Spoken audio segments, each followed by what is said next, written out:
a colega acadêmica Aline Cândido, ocupante da cadeira 34, cuja patrona é a homenageada desta noite, Laís Correia de Araújo. Que saudamos os presentes à sessão comemorativa do projeto Dia da Patrona, que institui o Dia L, o dia 3 de março, como Dia de Laís Correia de Araújo. Para a abertura desta sessão comemorativa, convidamos a nossa presidente, a poeta Dalila Cruvinel, sul-mineira de Cássia, Minas Gerais, residente em São Sebastião do Paraíso, à frente da AFESMIL, sediada em Poços de Caldas na gestão 2021 e 2023. Com a palavra, a nossa querida presidente, a poeta Dalila Cruvinel. Boa noite a todas. Boa noite. O nosso Sul de Minas literário, com literatos e literatas, entidades, equipamentos, eventos literários, organizados no mapa literário e no calendário literário sul-mineiros, segue cultivando a secular tradição de homenagear poetas e ficcionistas da região do estado, do país, do continente, do mundo, com dias e semanas festivos. A Academia Feminina Sul-Mineira de Letras, a AFESMIL, como integrante deste ecossistema, agrega a essa iniciativa os 40 dias de suas patronas. Em janeiro, já comemoramos o dia I, o dia de Ione Talhalena, o dia H, o dia de Helena Armand. E agora, em março, comemoraremos mais 3 dias de patronas, Laís, Carolina e Zilá. Hoje, dia 3 de março, é o dia L, o dia de Laís Correia, eternizada no sul de Minas literário, festejada pelos seus conterrâneos sul-mineiros e campo-belenses, imortalizada aqui na nossa Academia Feminina de Letras, a AFESMIL, na cadeira de número 34, com a fundadora e ocupante, a professora, pesquisadora e tradutora Aline Cândido. Como presidente da AFESMIL, declaro aberta mais esta sessão comemorativa. Todos os vivas para a poeta intelectual, poeta tradutora Laís Correia de Araújo. Obrigada, dona Dalila. A AFESMIL registra a presença de sul-mineiros, das colegas confreiras, das diretorias e membros de institutos, academias, sociedades regionais, que junto de nossa academia compõem os 7 sodalícios. Instituto Histórico e Geográfico do Sul de Minas, Casa Ouvidor Cipriano José da Rocha, presidente Cláudio Carlan, Instituto Genealógico Sul-Mineiro, Casa Monsenhor Lefort, presidente Marcelo Kraus, Academia Municipalista de Letras do Sul de Minas Gerais, Casa Arraial de São Cipriano, presidente Eliana Gaiga, Academia Sul-Mineira de Letras, Artes, Cultura e Ciências, Casa Professor Antônio Cândido, presidente Tiago Bittencourt, Academia de Professores e Escritores do Sul de Minas Gerais, Casa Irmãos Lisboa, professores Henriqueta, Alaide e João Carlos, presidente Mariana Carvalho, Academia Sul-Mineira Estudantil de Letras, a ASMEL, Casa Professor Serrano, presidente Dora Jacobi. Eis então o meu resumo. Fácil é constatá-lo. Da vida somos só o talo. Laís Correia de Araújo, em Cantochão, 1967. Laís Correia de Araújo, Ávila, nasceu no dia 3 de março de 1928, em Campo Belo, e faleceu no dia 19 de dezembro de 2019, em Belo Horizonte, Minas Gerais. Filha de família de origem pernambucana, a mineira é considerada uma das mais importantes figuras femininas da poesia moderna, brasileira, e tem sua bagagem literária recheada de poemas, ensaios, traduções. No jornalismo literário, atuou com crônicas, colunismo crítico, direção e coordenação de publicações e colaborações avulsas.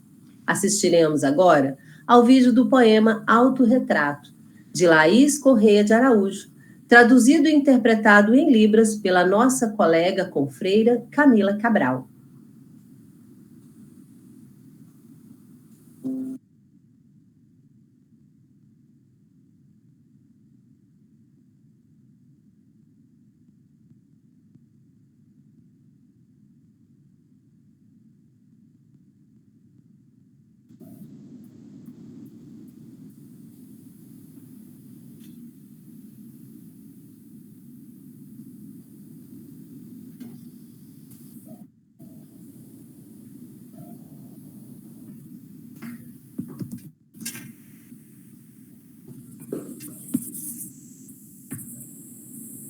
Autorretrato.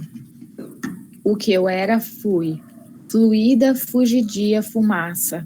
Fui e era, não ao perfeito ser. Vislumbro o que fui, ou só vislumbre o outro é. Ostensiva fragmentação de bem moldada forma. No barro adâmico, de sonho e sono fui. Derrapante a erosão, era, fui, ser, não sei. A chuva corre em mim, essa que era. Fui, brasa evaporada sobre as gotas do medo.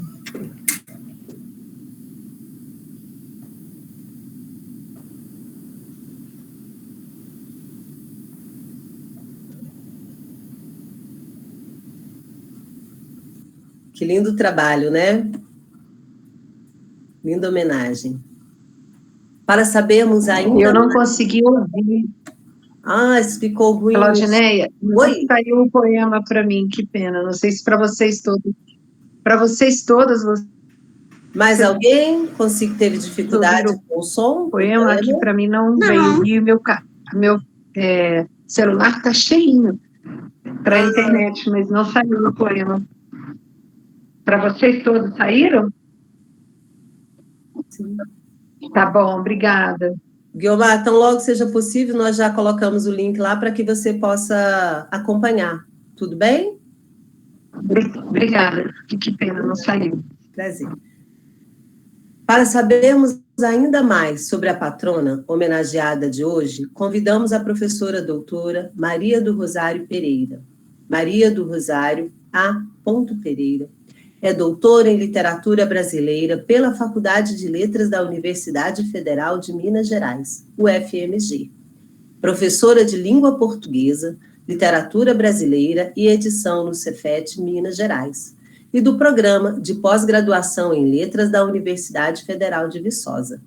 Dedica-se principalmente às pesquisas sobre a literatura produzida por mulheres no Brasil, bem como suas interfaces com o campo editorial.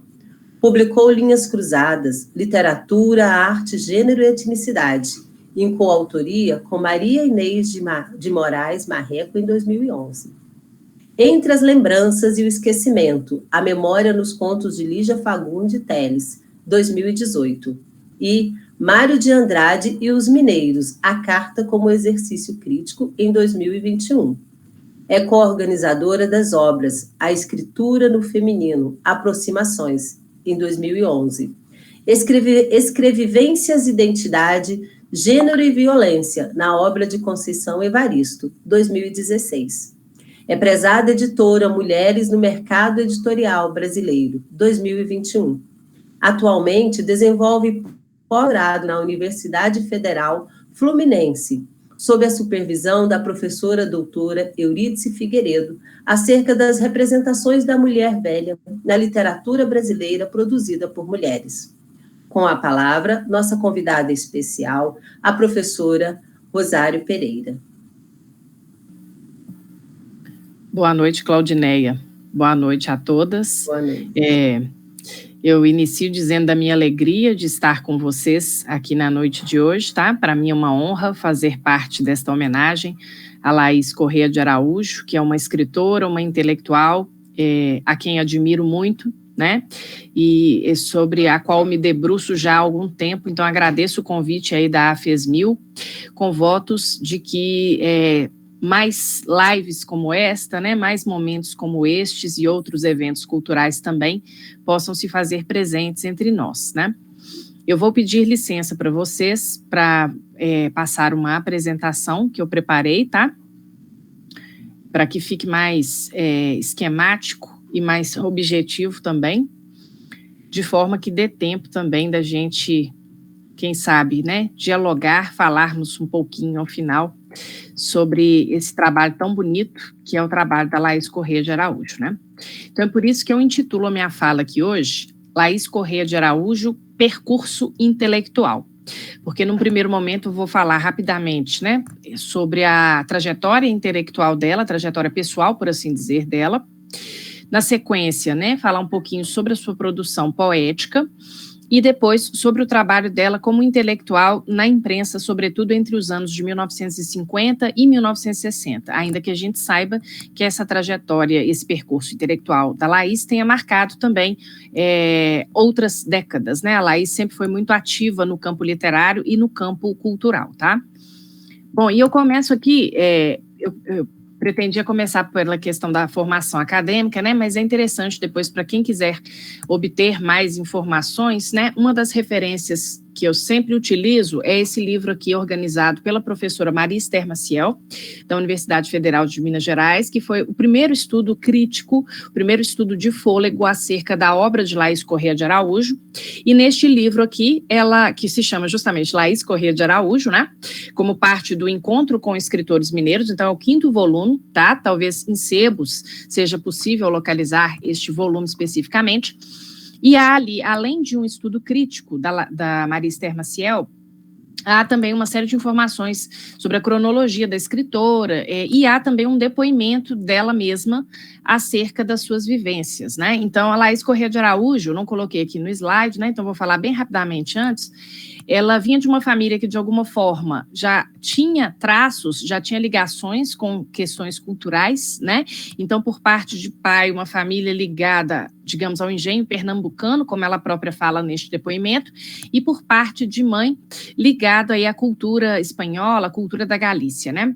A mãe dela era professora, né? E uma das condições, a Laís fala isso no seu depoimento, que uma das condições para que ela se casasse era justamente a de que ela pudesse continuar exercendo o seu ofício, o que já dá mostras para nós, de alguma forma, de que muitas das questões acerca dos papéis exercidos pelas mulheres, que a Laís vai trabalhar também na sua poesia, enquanto intelectual, e que são questões que são possíveis de serem vislumbradas em correspondências, em depoimentos presentes hoje no acervo de escritores mineiros, por exemplo, a gente consegue perceber que já há, de alguma forma, né, uma influência materna aí, mesmo que seja uma influência mais genética, por assim dizer, porque a Laís, ela fica órfã, né, muito cedo, órfã por parte de mãe, né, salvo engano, com 1 ano e pouco de idade, e por volta dos 6 anos, né, ela perde também o pai, né, e era uma família grande, é uma família de 8 irmãos, e aí tem toda a questão da história pessoal dela, né, e aí cada irmão vai sendo criado por um tio,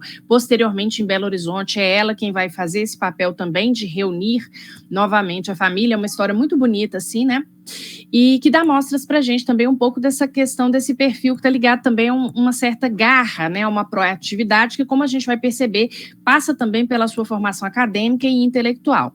Então, aos 18 anos, a Laís, ela se gradua na Universidade Federal de Minas Gerais em Línguas Neolatinas e Filosofia, né, a mais jovem diplomada de sua turma.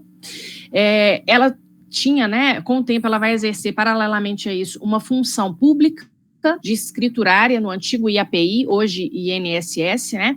No ano de 1946, ela vai ser admitida, lembrando que era muito comum aos intelectuais, sobretudo dessa época, exercerem funções públicas, sobretudo os escritores, para que tivessem realmente uma forma, um meio mais eficaz, por assim dizer, de subsistência, que não fosse simplesmente questões ligadas à escrita ou à produção intelectual, que, como nós bem sabemos, são profissões belíssimas, mas que são profissões que têm um retorno financeiro extremamente baixo, né? E em 78, a Laís Corrêa de Araújo, ela vai se graduar em Filosofia e Teologia pela PUC Minas, né? Então a gente observa essa busca pelo conhecimento aí como algo incessante na trajetória da escritora. No que se refere à sua produção poética especificamente, sabe-se que os primeiros versos por ela publicados foram publicados na revista Vocação. Então, na verdade, na maioria dos lugares a gente encontra essa informação de que os primeiros poemas dela foram publicados na revista Vocação. Mais recentemente foi publicada uma tese sobre a obra poética da Laís Corrêa de Araújo, tá? Intitulada Escrituras Híbridas, pela Renata Sampaio, defendida no ano de 2019 no Cefet-MG, em Belo Horizonte. E nessa tese, ela assevera que o primeiro poema publicado pela Laís foi o poema O Vento, ainda em 45, então quer dizer, antes da revista Vocação, no suplemento literário da Folha de Minas, tá? E ela também dá conta de que tanto na revista Vocação quanto na revista Tendência, que foram duas revistas existentes ali nos anos 50 em Belo Horizonte, formadas por um grupo de intelectuais, e a Laís teve uma atuação forte nessas revistas, né? Juntamente àquele que seria o seu companheiro e também parceiro intelectual, que é o Afonso Ávila, né? Então, Afonso Ávila, o Fábio Lucas, Rui Mourão e outros, né, estavam à frente aí dessas revistas. E essa pesquisadora, que é a Renata Sampaio, dá conta de que, efetivamente, os primeiros versos da Laís foram publicados, então, no suplemento literário da Folha de Minas e, posteriormente, nessas revistas, né, que foram revistas de curto período, de curta duração.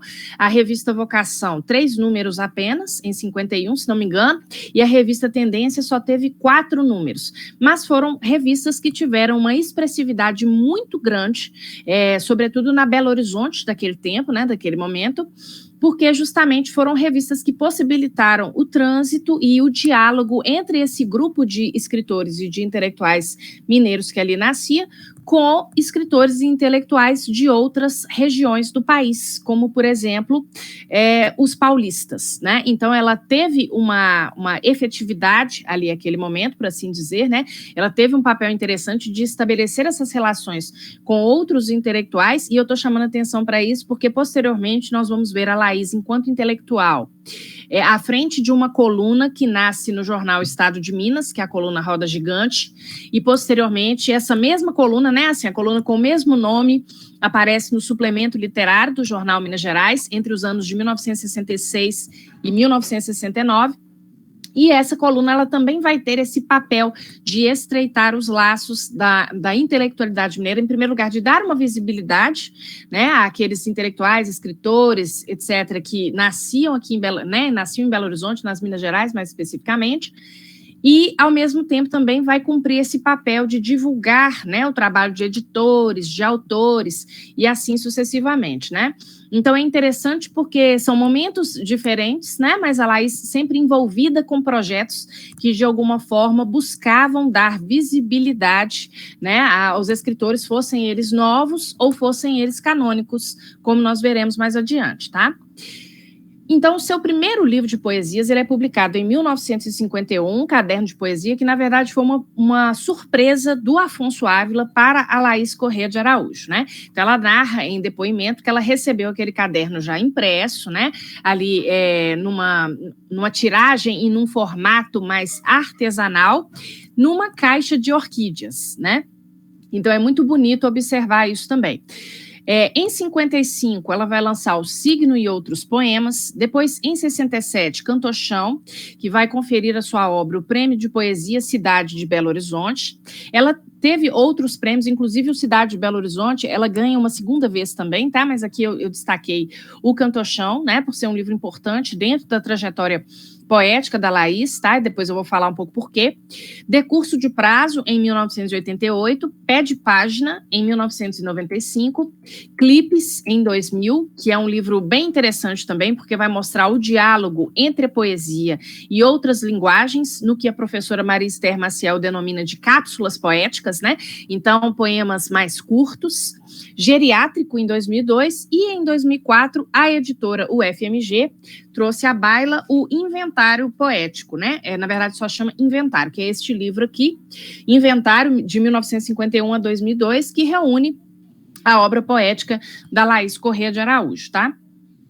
Bom, e aí, no que se refere à sua especificamente, nós observamos, então, um caráter crítico da poesia, né, da Laís Corrêa, por parte da poesia realizada pela Laís Corrêa de Araújo, uma ironia muito fina em muitos momentos, né, um apelo visual, ela trabalha muito com questões relacionadas ao caráter imagético da poesia também, em boa parte das suas obras, o que nos faz perceber uma série de subversões no que se refere ao manejo da palavra poética propriamente dita, né? Então, é uma poesia, digamos assim, mais cerebral, poderíamos usar essa expressão, no que a Maria Esther Maciel, essa expressão também é dela, denomina de uma dimensão antilírica da linguagem, né? E dentre outras coisas, eu destaco aqui também alguns poemas que apresentam um viés erótico. Então vejam, gente, por que eu estou mostrando essas subversões, né? Porque dentro de uma certa expectativa existente no que se refere a uma produção de poesia por parte das mulheres, a gente observa que a Laís, ela vai na contracorrente, digamos, né? Ela faz uma poesia muito preocupada efetivamente com as potencialidades dos vocábulos, né, potencialidades estas imagéticas, semânticas, etc., né, então ela está muito ocupada disso, e aí por estar muito ocupada com o ofício de escritora, né, propriamente dita, digamos assim, né, ela foge um pouco àquele estereótipo existente em torno da alcunha literatura feminina, muitas aspas aí, ou literatura de autoria feminina, né, que é uma expressão mais corrente, inclusive, nos dias de hoje, né, literatura de autoria feminina. E quando ela vai trabalhar também essa questão do erotismo, nós sabemos que ao longo da história das mulheres na literatura, a gente observa que o campo do erótico também é um campo proibido às mulheres, por assim dizer. Então, grandes poetas, como, por exemplo, Gilca Machado, que se debruçaram sobre questões ligadas, né, ao erotismo na sua poesia, ou em outras produções, não necessariamente na poesia também, na prosa, etc., muitas delas, né, havia uma mistura, né, no que se refere ao julgamento da pessoa, da autora, e ao julgamento da obra poética, né.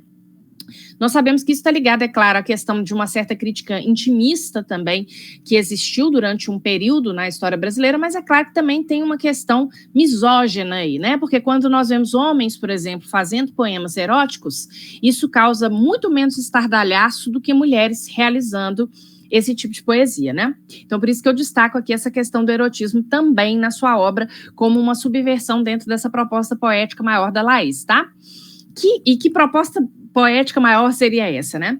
Eu acho que a gente poderia pensar nessa perseguição pela linguagem ideal, pela linguagem exata, né? Então, a questão do trabalho com a linguagem realmente é uma busca incessante por parte da poeta, né? Que dialoga ainda com outras questões, como, por exemplo, a questão do sagrado, né? O sagrado na poesia da Laís também reverbera, muitas vezes reverbera sob a ótica da incompletude, né? Numa ânsia de conexão com o mais alto e assim sucessivamente, né?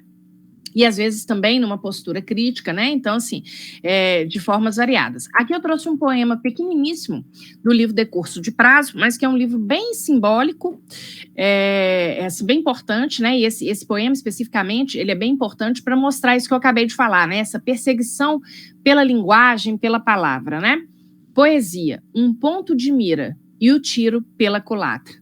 Quer dizer, as inúmeras tentativas, muitas vezes vãs por parte dos poetas, né, na perseguição dessa mira, que seria o poema perfeito, né, mas muitas e muitas vezes, né, o tiro sai pela culatra, né, porque essa poesia perfeita, né, existiria essa poesia perfeita, mas por parte dos poetas, o exercício é sempre a busca por esse tipo de poesia, né, como nós bem sabemos.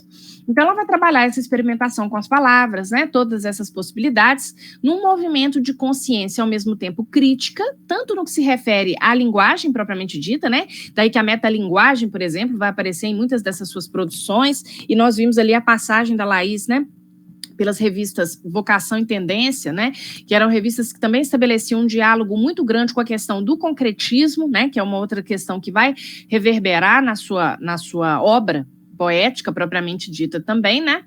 Mas essa consciência crítica nós poderíamos dizer que também é uma consciência crítica acerca do próprio tempo. por ela vivido, né? Então, por exemplo, no que se refere às questões ditas do universo feminino, por exemplo, a Laís se debruça também sobre essas questões, sem levantar explicitamente, muitas vezes, bandeiras, mas essas questões, como, por exemplo, questões ligadas à maternidade, né? Elas aparecem em alguns poemas da Laís, tá?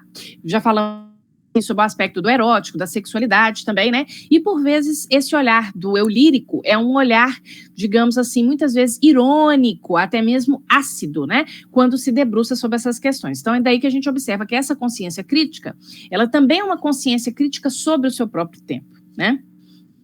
Aí uma foto da Laís, né? No seu escritório. E aí, quando a gente pensa nesse percurso intelectual da Laís, né, gente, falamos um pouquinho, né, bem brevemente aí sobre a questão da poesia, mas pensando nela também enquanto intelectual, é importante marcar esta atuação, né, porque a Laís teve uma atuação na imprensa nacional e também na imprensa estrangeira bem importante, né, e eu vou destacar aqui alguns dos seus trabalhos. Me parece que talvez o mais conhecido seja o trabalho por ela executado no suplemento literário do Minas Gerais, né, em que ela atuou em várias frentes, né, como resenhista, como redatora, curadora na seleção de muitos textos, né, contos e poemas, por exemplo, que eram publicados, né, enfim, um trabalho de editoração, poderíamos pensar, usando aí uma terminologia mais contemporânea. E aí, a coluna Roda Gigante, vou falar um pouquinho sobre essa coluna bem rapidamente daqui a pouco, né, que foi uma coluna que ela escreveu, começa escrevendo no estado de Minas em 1959 até os anos 1980, com intervalos, tá? Que é uma coluna que, como eu falei, depois ela vai ser levada, né, entre 66 e 69 para o suplemento literário do Minas Gerais, né, o mesmo nome, Roda Gigante. Ela escreve crônicas também no jornal Estado de Minas, entre 53 e 54, depois entre 57 e 59, no jornal O Cruzeiro, que, como nós sabemos, era um jornal que tinha uma circulação e um impacto muito grande naquela época, né? Então, entre 52 e 57, a Laís é cronista desse jornal.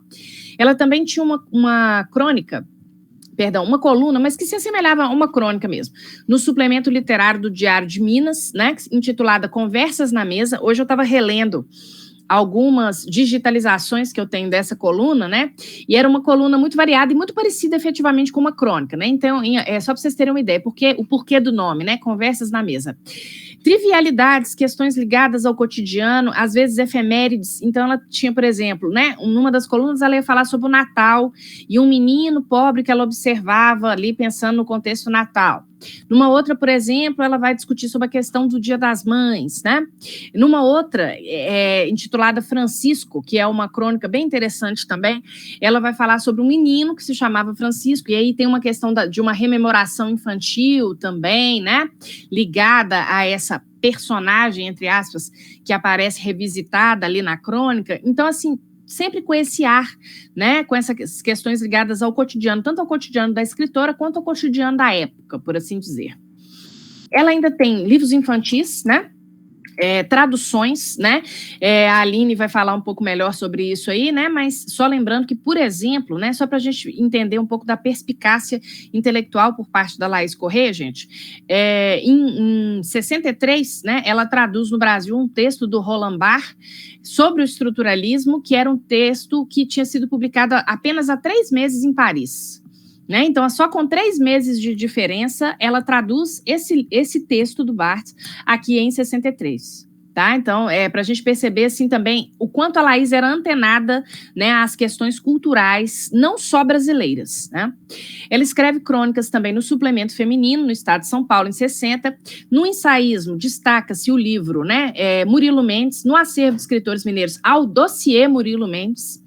Né? Então, assim, uma pasta em que ela catalogou, aí a gente consegue ver lá o rascunho de algumas partes desse estudo crítico, que é um estudo crítico que até hoje é dos mais importantes sobre a obra do poeta Murilo Mendes. Ela publica em 72, recentemente foi reeditado há alguns poucos anos pela Perspectiva, editora Perspectiva, se não me engano, até uma edição mais completa, que traz, inclusive, as cartas, tá, da Laís com o Murilo Mendes. E é um ensaio realmente de fôlego, né? E lá no acervo a gente consegue ver esse dossiê, as partes desse dossiê, os fichamentos, né? Destaca-se também a atuação da Laís em 63 na chamada Semana Nacional de Poesia de Vanguarda em Belo Horizonte, né? Em que ela foi a única mulher a participar dessa Semana Nacional de Poesia, inclusive em alguns depoimentos, tanto dela quanto do Afonso Ávila, né?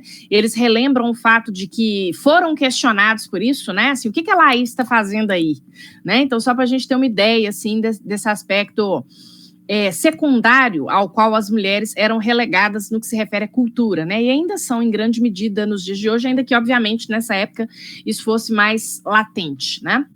E aí eu trouxe um trecho de um texto dela, já de 95, intitulado A Mulher Profissional como Agente de Transformação, no qual ela fala o seguinte: a mulher de hoje está atenta e diligentemente aplicada à função de agente de transformação social. Não somos apenas as figuras mitológicas da Mãe Terra, reprodutoras da espécie e elementos de continuidade da raça. Coragem e tenacidade têm sido a bandeira da mulher. Vamos carregá-la, visando ao futuro, com a certeza e o justo orgulho de quem tem fé em si mesma e sabe abrir os caminhos e acender a luz para iluminar os passos firmes da humanidade. E aí eu já vou me encaminhando para o final da minha fala, tá? Que eu não quero ser muito exaustiva. Mas no que se refere ao trabalho dela no suplemento literário, né? Dessa coluna Roda Gigante, que acontecia, né, que saía aos sábados, como eu falei, né, era uma coluna muito interessante, né, porque ela, uma parte da coluna, ela se dedicava ao lançamento de livros, parecido com uma resenha, inclusive ela, assim, quando a gente visita os jornais do suplemento, a gente vê que essa coluna era dividida mesmo em partes, né, então, dentre essas partes, a estrutura era assim, a editora, né, o livro, o autor e uma parte final intitulada Comentários, em que ela comentava essa edição, né? Então, por exemplo, se não me engano, no primeiro número do suplemento, no quinto número do suplemento, ela vai comentar a obra do Benedito Nunes acerca do trabalho da Clarice Lispector. E no primeiro número do suplemento, é muito interessante, né? Assim, quando essa coluna sai, né? Ela vai comentar uma reedição do Iracema. E aí é muito interessante, porque, vejam, é um texto de 1966, em que na parte comentários, ela vai fazer uma crítica, né, assim, um pouco subrepticiamente, digamos, mas ela vai fazer uma crítica, ela vai dizer, olha, essa reedição de Iracema é muito importante, aí ela elogia a editora, né, todo o trabalho editorial, etc., ela vai dizer assim, ainda que não possamos deixar de lado as limitações românticas de Alencar à época, né? Então, assim, é interessante porque tempos depois o romantismo foi revisitado, né? O movimento romântico foi revisitado com um olhar mais de crítica, né? Sobretudo essa parte cultural, essa parte literária, né? Porque muitas das obras escamoteavam questões ligadas à violência, né? Uma violência sistêmica trazida pela colonização, e já lá em 66, né? Ela deixa, né, na sua crítica essa deixa, né, que só viria a ser desenvolvida posteriormente. E no lado, né, na mesma coluna, porém, às vezes vinha no lado, né, na página direita, ou às vezes vinha mais embaixo, tinha uma pequena seção, que na verdade era uma parte da coluna Roda Gigante, tá, intitulada Informais, em que ela trazia ali pequenas notícias de lançamentos de livros ou de divulgação de peças de teatro, e assim sucessivamente, tá? Então, nessa coluna, né, ela trazia informações preciosas sobre a produção da intelectualidade mineira, né, ela fazia crítica acadêmica, né, literária, artística, mas também era um espaço que agregava entrevistas, traduções de autores novos, de autores canônicos, né, como a gente pode perceber, ela era muito atuante na construção de redes de sociabilidade com outros intelectuais também ali ao seu tempo, né? E aqui só, rapidinho, um trecho de um texto memorialístico publicado pelo poeta Sebastião Nunes, no jornal O Tempo, quando do falecimento da Laís, em 2006, né? E aí ele vai falar, tem uma seção do texto que é a Laís na Roda Gigante, e aí ele fala, temida e admirada, assim era a Roda Gigante, coluna de Laís no suplemento literário do Minas Gerais, o bravo e velho suplemento. Ser elogiado por ela representava a glória. Uma das vozes críticas mais lúcidas, sérias e competentes do país, suas opiniões e ideias repercutiam no Brasil inteiro, fazendo frente aos que brilhavam na grande imprensa carioca e paulista, onde Laís também circulava com desenvoltura, segurança e sabedoria, já que nenhum ensaísta brasileiro a superava. Sua coragem não tinha limites. né? E ela fala, e aí ele termina, com a mesma agudeza com que jogava para o alto jovens estreantes, derrubava do trono velhos reis redundantes e embrutecidos. Daí essa ideia também da roda gigante, né? Um em cima e um embaixo. Sua palavra era clara e dura, daquela clareza que se perdeu nos labirintos da mediocridade atual e daquela dureza que foi amansada, hoje em dia, pelo compadrismo dos interesses midiáticos e pelos editoriais que corroem os moles miolos da cultura brasileira. Destaque-se que em 68, a Laís organizou 2 volumes, tá, do suplemento literário dedicados eminentemente a novos escritores, tá? Então isso também é bastante importante de se frisar, né? Depois, para quem quiser, eu passo a referência do texto do Sebastião Nunes, que está na internet, tá? E aí, por fim, gente, eu trouxe aqui algumas notícias do acervo da Laís Corrêa de Araújo, né, que está, desde 2012, no acervo de escritores mineiros, na Biblioteca Central da Universidade Federal de Minas Gerais, né, e que compreende as séries Correspondência, Documentos Civis, Produção Intelectual dela, do titular, Produção Intelectual de Terceiros, Documentos Burocráticos e Iconografia. E aí, a partir de pesquisas realizadas nesse acervo, né, a professora Constância Duarte, que inclusive está presente aqui hoje, né, está organizando um livro que com o qual nós começamos a trabalhar antes da pandemia, que infelizmente foi muito prejudicado durante a pandemia, mas que é um livro que vai agregar artigos e ensaios de pesquisadoras diversas sobre cada uma dessas facetas da Laís que nós vimos aqui hoje, inclusive a sua correspondência, tá?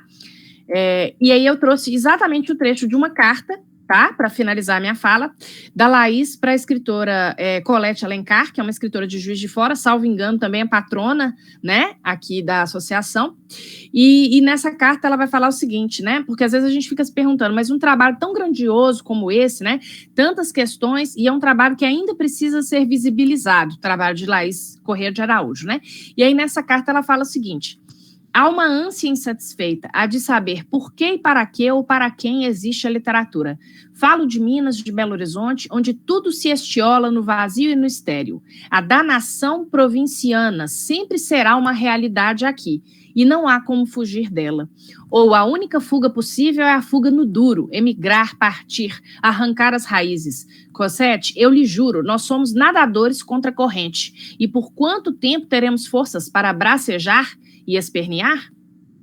Não há explicação, nenhum motivo palpável para estas lamentações. Apenas constato uma realidade que os anos, a experiência, o ceticismo me mostraram com lente bem nítida. Pense nisso. Um frieiro no Rio seria enorme. Henriqueta Lisboa, a maior poetisa brasileira. Seu pai, que é o pai de Cosette, né, que também era um escritor, um grande romancista. Exemplos. Aqui são apenas escritores mineiros e poucos, se existem, lhes reconhecem categoria nacional. Então, aí uma última questão, né, gente? Eu termino minha fala por aqui para a gente pensar um pouco sobre essas questões do cânone, né, da organização dos estudos literários, né, e também o porquê muitas vezes grandes escritoras e, sobretudo, escritoras e intelectuais permanecem no ostracismo, né? Eu agradeço aí a paciência de vocês, tá? E, novamente, agradeço o convite. Passo a palavra para a Aline.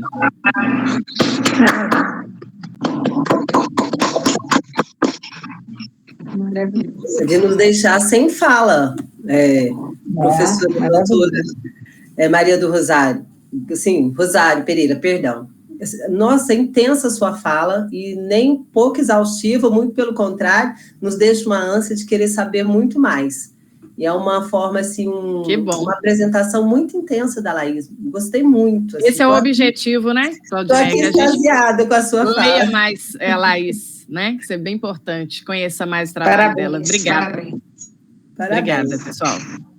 Nós gostaríamos também de comunicar que está aqui conosco as filhas da Laís, né, Miriam e Mônica Ávila, e a professora Constância Lima Duarte, professora da UFMG. É uma honra para a FESBIL recebê-las nesse encontro. Sejam muito bem-vindas.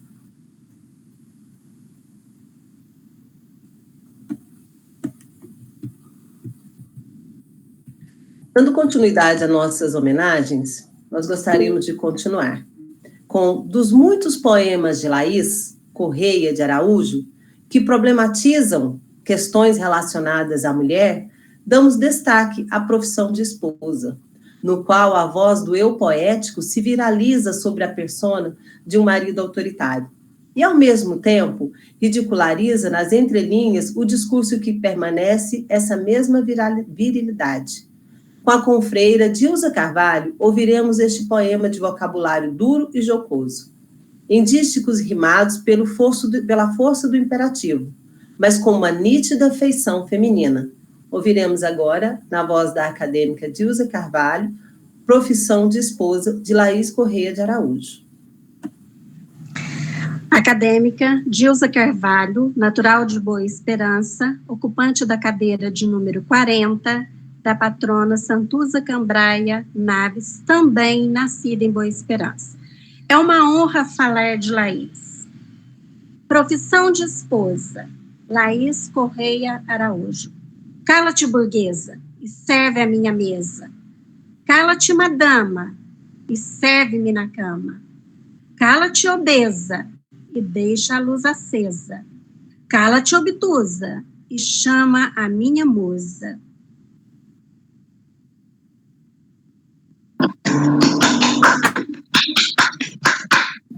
Muito obrigada, Dilza. Nossa, que forte, né? É algo lá da alma, né? Sim. Mas eu queria só fazer uma colocaçãozinha. Maria, que deleite, que delícia te ouvir, que aprendizado participar desse grupo e com tamanha riqueza literária deixa a gente flutuando nas nuvens. Sim. Que delícia. Obrigada, Dilza. Muito bom te ouvir também, viu? Obrigada. Outro poema que queremos destacar esta noite é Vocabulário, que com seu ritmo cortante coloca em relevo palavras quentes, orgânicas, obscenas, de expressa carga corporal, com a presença de um erotismo que, por sua dimensão antilírica, em nada se compatibiliza com a sensualidade que predomina em certa vertente poética, identificada como feminina da época. Assistiremos, então, ao vídeo poema, com a voz da própria Laís Correia de Araújo.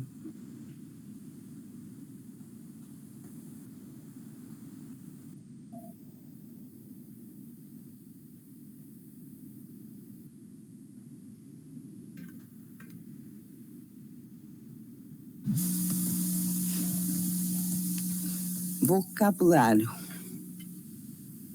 Gosto das palavras infecto e nauseabundo, palavras que silabam em rude contraponto à avaria do mundo. De umas palavras quentes, casa, cama, mesa, que encampam pretéritos e futuros presentes em sua reta clareza. Certas partes do corpo que bem que sonorizam, pubis, ímen, vagina, palavras que balizam a encoberta mina. E gosto de orgasmo, palavra atravessada como um espinho agudo que rascante lateja um momento de pasmo. Também gosto de enfarte, palavra lancinante que quando se apresenta nem se diz e parte a vida num instante.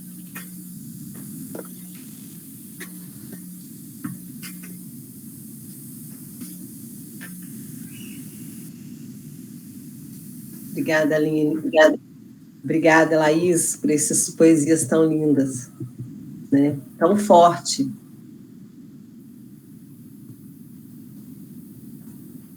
Não podemos deixar de mencionar o profícuo trabalho de Laís Correia de Araújo no campo da tradução, convertendo para o português textos de importantes representações do cânone literário da modernidade. Nossa colega confreira Aline Cândido nos traz sobre isso. Aline Daniele Cândido, natural de Guaranésia, Minas Gerais, É professora de língua portuguesa, efetiva na Escola Estadual Dr. Benedito Leite Ribeiro, em Guaxupé. É mestra em Educação pelo Centro Universitário Moura Lacerda, em Ribeirão Preto. É graduada em Letras com habilitação Português e Inglês pelo Centro Universitário da Fundação Educacional Guaxupé, Unifeg. Acadêmica da ocupante da cadeira 34, cuja patrona é nossa homenageada de hoje, Laís Corrêa de Araújo. Com a palavra a acadêmica Aline Cândido. Boa noite, pessoal. Eu vou ser breve nas minhas palavras, tá? Se acaso alguém tiver algo a acrescentar, pode me interromper ou levantar a mãozinha que a gente chama. Conforme nossa cerimonialista Claudineia já disse, né? Meu nome é Aline, ocupo a cadeira de número 34 da FESMIL. Minha patrona é aniversariante de hoje. E como nossa função na academia é manter vivo o nome e o trabalho das nossas patronas, nós preparamos com muito carinho este dia L, o dia de Laís Corrêa de Araújo, e espero que todos estejam gostando de conhecê-la. Laís, como vimos, né, é uma escritora cujo trabalho poético desenvolveu-se através de procedimentos artísticos variados, perpassando diversas temáticas, o que confere à sua obra um caráter múltiplo. A Rosário nos trouxe a Laís poeta, escritora, ensaísta e cronista. E agora eu trago um pouquinho mais sobre a Laís tradutora, que é o nosso ponto em comum, já que eu sou professora de inglês, né? Faço traduções de textos científicos, artigos como trabalhos de conclusão de curso, quando o pessoal precisa do trabalho todo na língua inglesa ou somente da parte do resumo, o abstract. Futuramente, dentro da academia, nós pretendemos traduzir outros tipos de textos e gêneros textuais também. Então, a Laís iniciou o trabalho dela no campo da tradução na década de 60, ao assumir o cargo de membro fundadora da redação do jornal Suplemento Literário de Minas Gerais. Lá, junto com seu trabalho de redatora, ela também teve tarefas de resenhista, selecionadora de textos, crítica literária e também tradutora. Não podemos deixar de mencionar, então, que tudo isso foi em meio à sombria atmosfera que a censura crescente nesses anos de ditadura militar trazia para as redações dos jornais. E foi nesse momento exaustivo de resistência ética e estética que a Laís iniciou as traduções. A função imediata das traduções era introduzir e seduzir o praticante do vício literário. São palavras da própria Laís na introdução do livro que reuniu vários textos traduzidos, o Caderno de Traduções, publicado em 1991, né? As traduções, mesmo com esta função imediata, elas não deixaram de recair no processo criativo da própria escritora e também do estado e do país através da intertextualidade. Nós temos o exemplo, né, que a Rosário já nos falou, do texto de Roland Barthes, que é o ensaio L'activité structuraliste, que é a atividade estruturalista.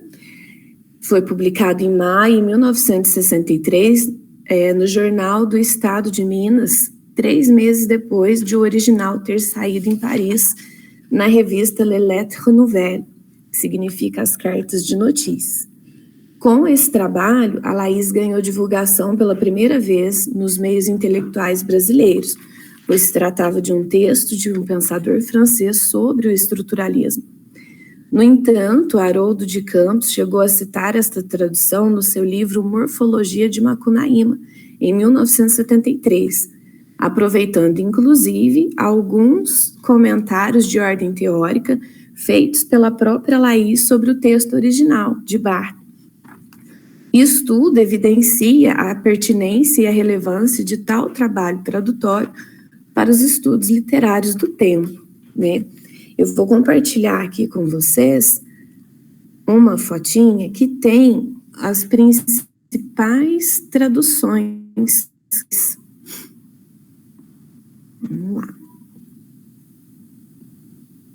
Olha só.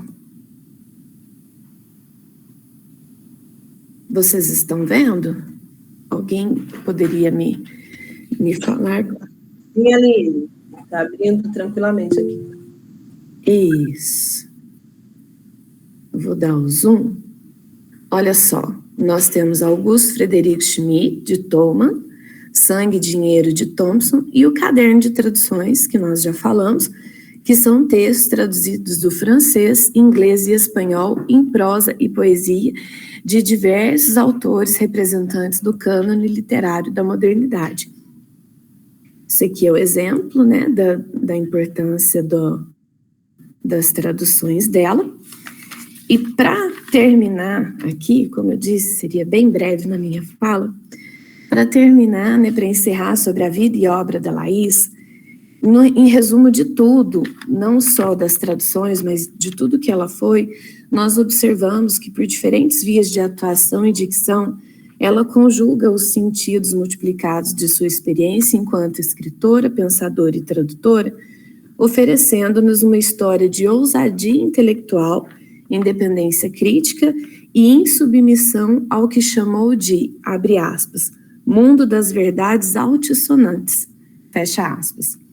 Então, através de uma intervenção incisiva em vários setores da vida cultural de Minas Gerais da segunda metade do século XX e assumindo todos os riscos que esse tipo de intervenção demanda, ela nunca deixou de mostrar o porquê está aqui, né, Rosário? Igual a Rosário falou do participante anônimo da Semana da Poesia, da Vanguarda, que perguntou o que a Laís está fazendo aqui. Só abrindo um parêntese para esse fato, essa semana foi a Semana Nacional de Poesia de Vanguarda, em agosto de 1963, quando integrantes do movimento da poesia concreta e da revista mineira Tendência reuniram-se em Belo Horizonte para articular uma frente ampla de poesia de vanguarda que pudesse conciliar as propostas de inovação e experimentação estética com um programa de intervenção crítica na realidade nacional. Era uma radicalidade de propostas em nada que tinha compatível com a tradicional sociedade mineira definia como universo feminino. Então, a presença dela no meio desse monte de homens só podia causar estranhamento mesmo. Aí um levantou a mão e perguntou, por que a Laís está aqui? Então, estamos respondendo, por que Laís está aqui, né? Tem um pensamento que fala que o autor se eterniza em suas obras. Então, agora que já conhecemos um pouco sobre a Laís, não vamos deixar cair no esquecimento a sua luta e seu belíssimo trabalho, o motivo pelo qual ela está aqui, né? Muito obrigada a todos, principalmente as filhas dela. Muito obrigada.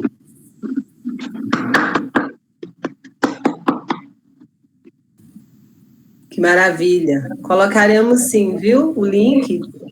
Estão pedindo aqui no chat o link do vídeo, Aline. Então, se você puder colocar aqui. Sim, vou colocar dos dois. O da Camila, inclusive a Camila é confreira nossa da academia. Ela está fazendo várias traduções de vários textos das nossas patronas na página dela lá do YouTube, no canal dela do YouTube. E eu achei esse, pedi permissão lá e ficou lindo. Vou colocar aqui e também vou mandar no nosso grupo o link deles, dos dois. Né? Outra coisa. Aqui Peraí que eu estou procurando. A Mônica colocou um trechinho que não foi publicado aqui no chat. Olha lá. Nós, mulheres, temos medo das palavras cruas, de dizermos como somos, como nossos desejos e carne quente. Laís Correia de Araújo, Diário Pessoal não publicado. Olha que riqueza. Muito obrigada, Mônica. Aline, você quer dar continuidade ao comentário do chat? A Beta colocou também aqui uma informação que ela gostaria que fosse compartilhada. Pode ler, Claudineia, eu já fechei meu chat. Berta, coloque aqui que, por gentileza, se puder, né, pede que nós comentamos, que hoje à tarde já aconteceu uma homenagem, só um minuto, por favor. Já aconteceu uma homenagem para a Laís no Clube de Leitura de Literatura Portuguesa em Poços de Caldas, com o ensaio Uma Torre Portuguesa, com certeza, que consta de um livro organizado por Rubens Alves, com a presença de familiares do autor, a família Andres, uma família muito amiga dos sul-mineiros, e ela também coloca a importância de ressaltar que outras entidades literoculturais sul-mineiras também seguirão postando homenagens para a Laís, tá? Beta, mais alguma? Outra homenagem foi o vocábulo mineirice mencionado por ela no aniversário de 40 anos da coleção Mineirana. Mais alguma informação? Nós estamos no chat aqui, como vemos, que bom, né, tantos conhecedores sobre a Laís e trazendo novas informações aqui. Agradecemos também o compartilhamento da família, de trazer esse trecho específico do diário pessoal dela. Nesse momento, nós vamos deixar a palavra aberta, e aí, só apertar a mãozinha, e aí faremos uma ordem de fala e conversas aqui. Fiquem à vontade. Maria Conceição? Quem sabe investir sério em ações não se deixa levar pelas emoções. Boa noite, sou Conceição Lima, também da FESMIL, e eu queria fazer uma referência aí à professora, a doutora Maria do Rosário, quando ela trouxe essa autora que, para mim, era ainda totalmente desconhecida. Eu tenho um amigo escritor que ele diz assim: mas você não tem uma expressão feminina de escrever. E nisso aí ele me faz uma crítica, né? Parecendo dizer o seguinte, que existem escritas de mulheres e escritas de homens, que as mulheres devem escrever de um jeito e os homens devem escrever de um jeito, né? As mulheres não podem ousar. Então, quando eu fico sabendo, né, que a Laís cuidou desse erotismo, não foi pudica a ponto, né, de evitar um erotismo explícito, quando eu vejo essa ânsia de conexão dela com o sagrado, e você comentando, Maria do Rosário, também, que ela foi crítica, irônica sobre o universo feminino, eu acho isso muito interessante. E também lá num trechinho que foi exibido aí no final, nós lemos que a coluna dela, a roda gigante, era uma coluna apreciada e temida. Ou seja, então, ela era realmente uma escritora, né, que, por acaso, era mulher, mas que, na verdade, exercia todo o poder do ser escritor, né? Do ser escritora, ser escritor, independentemente de gênero. Então, isso aí foi um ponto que eu admirei muito e gostei muito. Mesmo porque, né, às vezes, as mulheres acham que precisam escrever uma poesia melosa, né? E não é bem por aí, não é verdade? Eu acho que qualquer escritor precisa traduzir o mundo, a realidade, ou ir além, né, a utopia, a distopia. Então, Maria do Rosário, parabéns pela sua fala, e essa homenagem à Laís é mais do que interessante e merecida. As filhas estão aí, elas devem estar assim, sorrindo, né? Elas até já agradeceram aí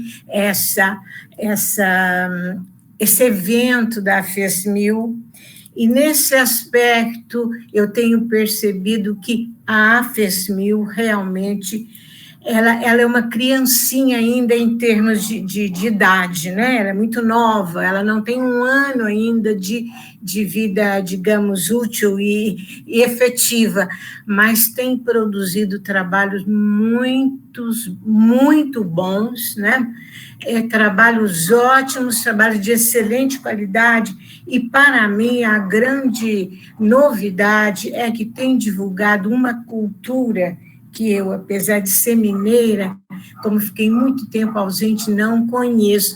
Viva as mineiras, as sul-mineiras, né? As mulheres, e parabéns a todos que participaram, que deram sua contribuição com os poemas, com tudo. Viva a nossa Laís, tá? Ok.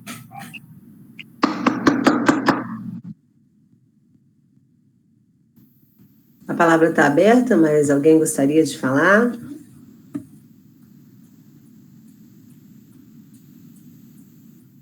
Gostaria de ressaltar aqui uma citação de Mônica de Ávila.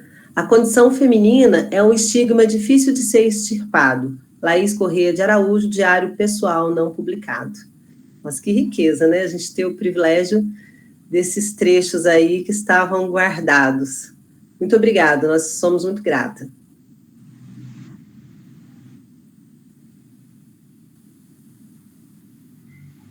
Mais alguém? Se a Mônica ou a Miriam quiserem abrir o áudio para falar, para declamar esses poemas, está às ordens.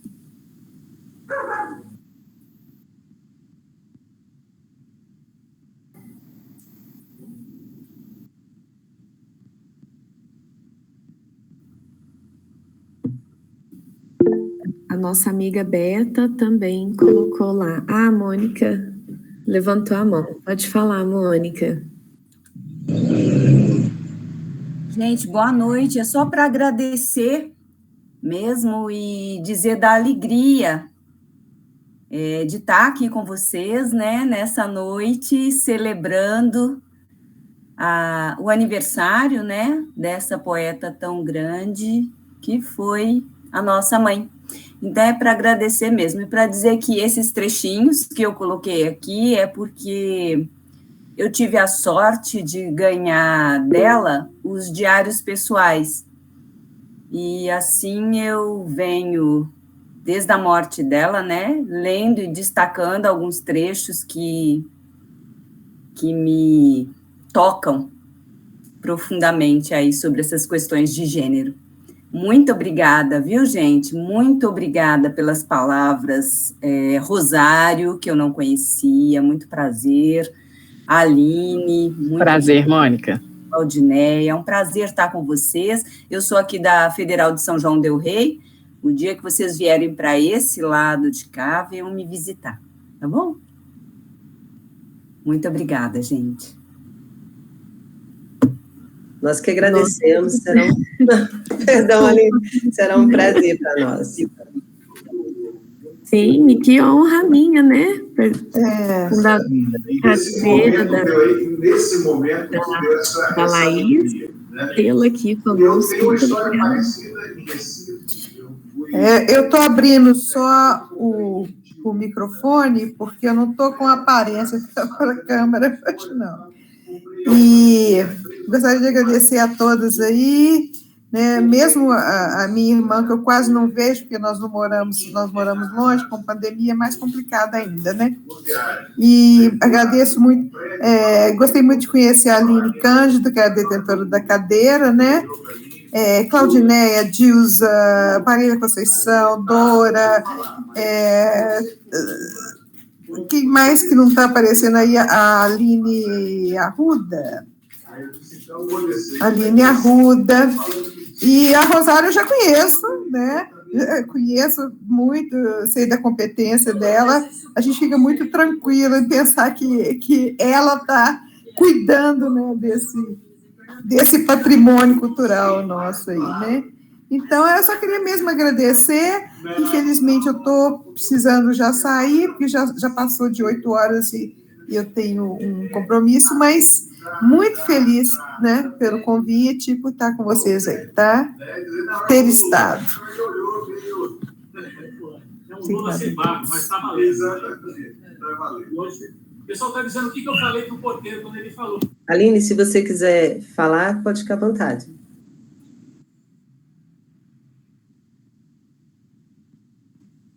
Meu áudio estava desligado, como sempre.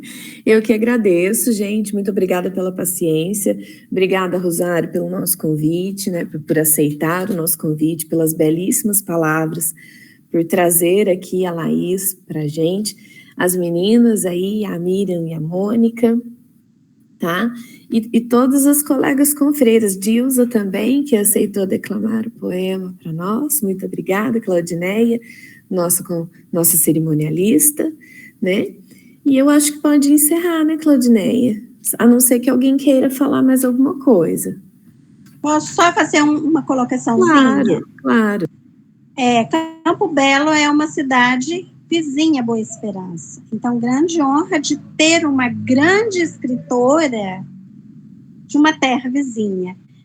E alertar de que uma grande escritora ser homenageada pelo meu conterrâneo, grande escritor Rubem Alves, não é para qualquer um, é somente para Laís.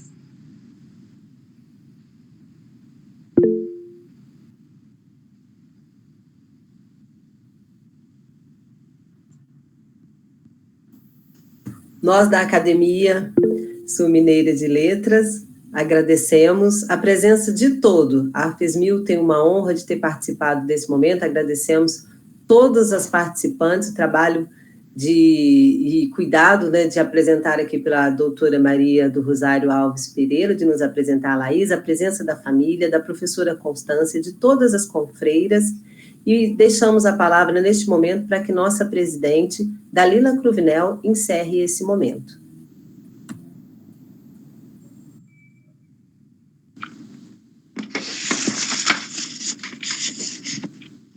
A Academia Sul-Mineira de Letras, a FESMIL, é a casa de Laís, Carolina, Zilá e de outras cultoras das letras e das artes.